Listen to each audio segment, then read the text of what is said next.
اعوذ باللہ من الشیطان الرجیم بسم اللہ الرحمن الرحیم اللہم صلی علی سیدنا محمد وعلی آل سیدنا محمد مبارک وسلم۔ اچھا جی، پارہ نمبر 10 سورہ الاعراف۔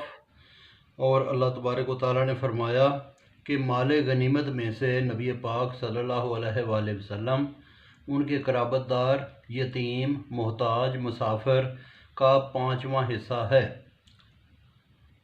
سب سے پہلے یہ 5واں حصہ نکالتے تھے پوری مال غنیمت میں سے، پھر اس کے بعد جس کے پاس جو جنگ لڑنے والے تھے، جس کے پاس گھوڑا ہوتا تھا، اس کو کہتے تھے کہ 2 حصے دیتے تھے اس کو، اور جو پیدل آتا تھا گھر سے، گھوڑا نہیں لے کے آتا تھا، اس کو 1 حصہ دیتے تھے۔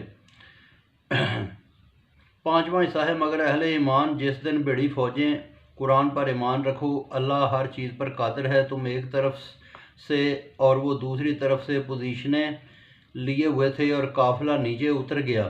یہ جنگ بدر کا واقعہ۔ قافلہ نیچے اتر گیا تم سے، اگر مشورہ بھی کرتا تو نہ پہنچ سکتے۔ اللہ کا امر ہے کہ جینے مرنے والا سمجھ رکھے، وہ سنتا ہے جانتا ہے۔ تمہیں خواب میں کم تعداد دکھائی۔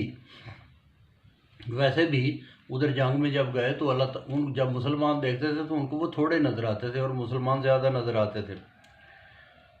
زیادہ دکھاتا تو نامردی اور مشکل سامنے آتی، یوں اللہ تعالیٰ نے بچا دیا اور وہ دلوں کے راز خوب جانتا ہے۔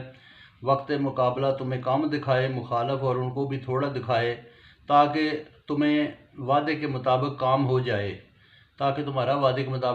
جائے، ہر امر اللہ تک پہنچتا ہے۔ اے ایمان والو، لڑائی میں ثابت قدمی دکھاؤ اور ذکر کرو کہ فلاح پاؤ۔ اللہ اور اس کے رسول کا حکم مانو، آپس میں نہ جھگڑو، نہ مرد ہو جاؤ گے، ہوا نکل جائے گی۔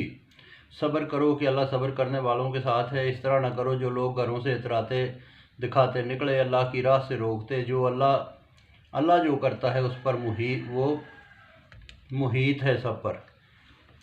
جس دم شیطان ان کے اعمال ان کو بہتر دکھانے لگا، کہا آج کوئی غلبہ نہ پا سکے گا، میں تمہارا رفیق ہوں۔ مقابلے میں الٹا پھرا، وہ دیکھا جو تم نہیں دیکھتے۔ اللہ کا ڈر ہے، اس کا عذاب شدید ہے۔ منافقوں نے کہا دین پر مغرور ہیں، بھروسہ اللہ پر، بولو کہ اللہ پر بھروسہ ہے، زبردست حکمت والا وہی ہے۔ کبھی کافروں کی موت دیکھو کہ فرشتے ان کے منہ پر مارتے ہیں اور پیچھے مارتے ہیں، اور جلنے کا ان کو عذاب ملتا ہے، موت یعنی کہ بوقت مرگ۔ یہی آگے بھیجا، بدلہ پاؤ، اللہ بندوں پر ظلم نہیں کرتا۔ جیسے فرعون اور پہلے منکر ہوئے تو وہ پکڑے گئے، وہ زورا آور ہے، شدید عذاب کرنے والا ہے۔ یہ اس لیے کہ اللہ نعمت نہیں بدلتا جب تک لوگ نہیں بدلتے، جس میں اقبال نے بھی فرمایا تھا کہ خدا نے آج تک اس قوم کی حالت نہیں بدلی، نہ ہو جس کو خیال آپ اپنی حالت کے بدلنے کا، وہ سنتا جانتا ہے۔ جیسے فرعون اور پہلوں نے جھٹلایا تو گناہوں پر ڈبو دیا، سب ظالم تھے، منکر بدترین جانور ہیں، جن سے اقرار لیا تو اقرار توڑا، بار بار تیرا اقرار توڑا، وہ متقی نہیں۔ اگر مقابلے پر آ جائیں تو ایسی سزا دے کہ لوگ عبرت پکڑیں اور بھاگیں۔ اگر دغے کا ڈر ہو تو برابر جواب دو، دغا باز خدا کو پسند نہیں۔